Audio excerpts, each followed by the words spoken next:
சொல்லுங்க. உங்களுக்கு நான் என்ன குறை வச்சேன்? எதுல குறை வச்சேன்? நீங்க சொன்ன அத்தனையும் செஞ்சோமே! எங்க நாட்டுல இருக்கக்கூடிய பணக்காரர்களும் உங்க நாட்டுல வந்து இன்வெஸ்ட் பண்ணணும்னு கேட்டீங்க. பண்ணோமா? இல்லையா? உங்க நாட்டுல இருக்கக்கூடிய பணக்காரர்கள் எங்க நாட்டுல வந்து பிசினஸ் ஆரம்பிக்கணும்னு கேட்டாங்க. விட்டோமா? இல்லையா? நாங்க அலையன்ஸ்ல சேர்ந்துக்கலாம். புரொடெக்ஷன் கொடுக்கணும். உங்க நாடு வீக்கா இருக்குதுன்னு சொன்னீங்க. சேர்ந்தோமா? இல்லையா? அதிகமான ஆயுதங்கள் வாங்கிக்கங்க. யாராவது வந்து தாக்குதல் பண்ணா ப்ரொடெக்ட் பண்ணணும்னு சொன்னீங்க. வாங்கினோமா? இல்லையா? கிரீன்லாண்ட்ல அதிகமான ட்ரூப்ஸ் வைக்கணும். அப்பதான் பாதுகாப்பா இருக்கும்னு சொன்னீங்க. விட்டோமா? இல்லையா? இத்தனையும் செஞ்சோமே. நீங்க சொன்னது ஏதாவது செய்யலைன்னு சொல்லிக்கிறோமா? நட்புக்காக இது எல்லாத்தையும் நாங்க விட்டு கொடுத்தோமே. உங்களுக்காக தானே செஞ்சோம். இப்ப என்னங்க கிரீன்லாண்டே வேணும்னு கேக்குறீங்க? உங்களுக்குமே எதிரிக்கு என்னங்க வித்தியாசம் அப்படிங்கிறது போல டென்மார்க்கோட பிரைம் மினிஸ்டர் ஃபெட்ரிக்சன் அவர்கள் கிரீன்லாந்துல போய் நின்று மனம் முருகி ட்ரம்ப் அவர்களிடம் பிச்சை எடுத்திருக்கிறார் அப்படிங்கிறது போல ஸ்டேட்மெண்ட் பார்க்க முடிஞ்சது. விட்டுடுங்க, மடி பிச்சை கேட்கிறோம், விட்டுருங்க, எங்க கிரீன்லாண்டை விட்டுருங்க அப்படிங்கிறது போல மிக பெரும் ஹைலைட் ஆயிட்டு இருக்கு டென்மார்க்கோட பிரைம் மினிஸ்டரோட ஸ்பீச்சு.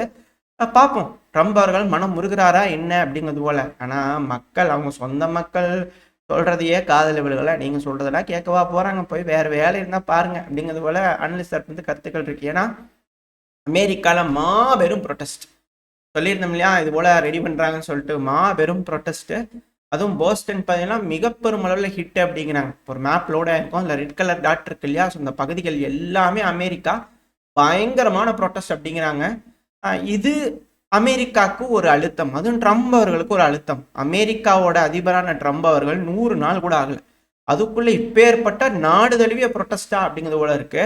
அது மட்டும் இல்லாம இவர் எப்படி மற்ற நாடுகளுக்கு வந்து பாத்தீங்கன்னா டேரிஃப் அப்படின்னு ஒரு அழுத்தங்கள் கொடுக்குறாரு.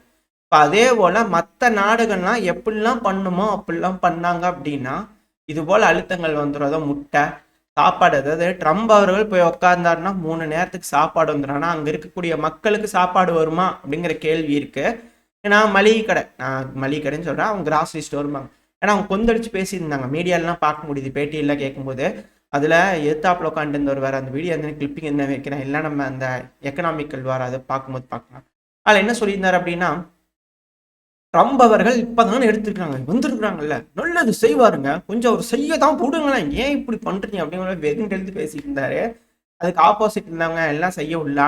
இப்போ நான் மளிகை கடைக்கு போனேன், அவங்க கிராசரி ஸ்டோர், நான் கிராசரி ஸ்டோருக்கு போனால் ஒரு முட்டை வாங்க முடியலனால சாப்பாடு அப்படித்தான் இருக்கு, கொஞ்சம் கஷ்டப்படுங்க அப்படிங்கிறத சொன்னாங்க. நாங்கள் எங்கே படணும் அப்படிங்கிறது போல தான் இருக்கு மக்களுக்கு. இருந்தாலும் கஷ்டம்தான். இது போல ஒரு அழுத்தங்கள் ட்ரம்ப் அவர்கள் மேலே வருது. இவங்க எப்படி டாரிஃப் வர போட்டு மற்ற நாடுகளோட எக்கனாமி திவாலாக்கணும்னு பார்த்தாங்க. இப்போ சொந்த மக்களோட எக்கனாமி, அதாவது அமெரிக்க மக்களோட எக்கனாமி திவாலாக்கி விட்டாங்க மற்ற நாடுகள்லாம் சேர்ந்து. அதுதான் இங்கே இருக்கக்கூடிய சிக்கல்.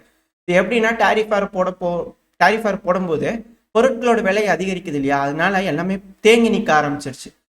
பிரிட்டனோட கார்களாக இருக்கட்டும், மற்ற பொருட்களாக இருக்கட்டும், யூகேக்குள்ளே வர்றது தேங்கி நிற்குது. அதே போல் அமெரிக்காக்குள்ளே போகிறது தேங்கி நிற்குது. ஆனால் போர்ட்லேயே 10% வந்து பார்த்தீங்கன்னா இம்போர்ட் டியூட்டிக்கு வந்து பண்ணால் பெருமளவில் கலெக்ட் பண்ணிட்டு இருக்காங்க அப்படின்னு சொல்லிட்டு இருக்காங்க இல்லையா.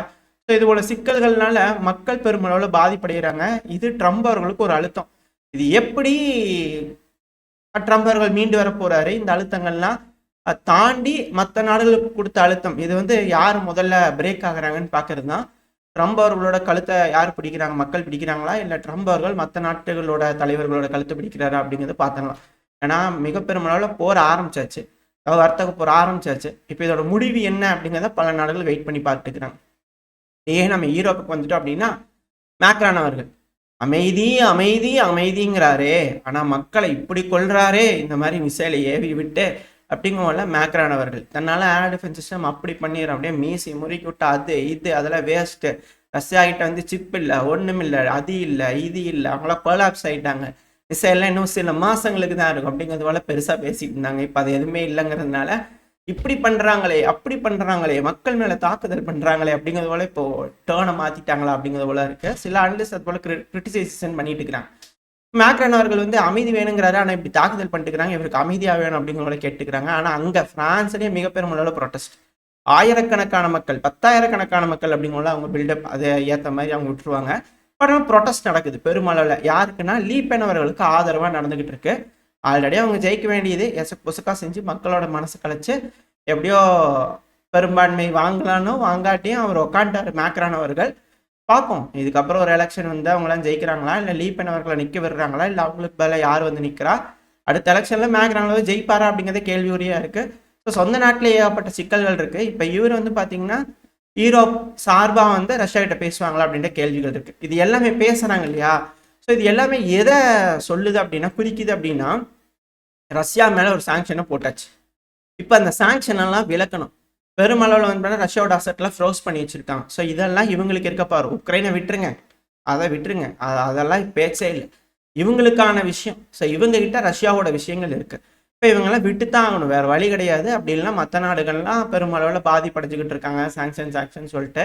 இதுக்கப்புறம் எல்லாம் முடியாது அப்படின்றது போல போயிட்டாங்கன்னு வச்சுக்கோங்களேன். அப்புறம் யூரோ வேஸ்ட்டாக போயிடும், அவங்களோட ரிசர்வ் கரன்சி வேஸ்ட்டாக போயிடும். ஸோ அதனால இப்போ ஒரு கட்டத்துக்கு மேலே அவங்க விட்டு கொடுத்து தான் போயாக வேண்டிய கட்டாயத்துக்கு வந்துட்டாங்க.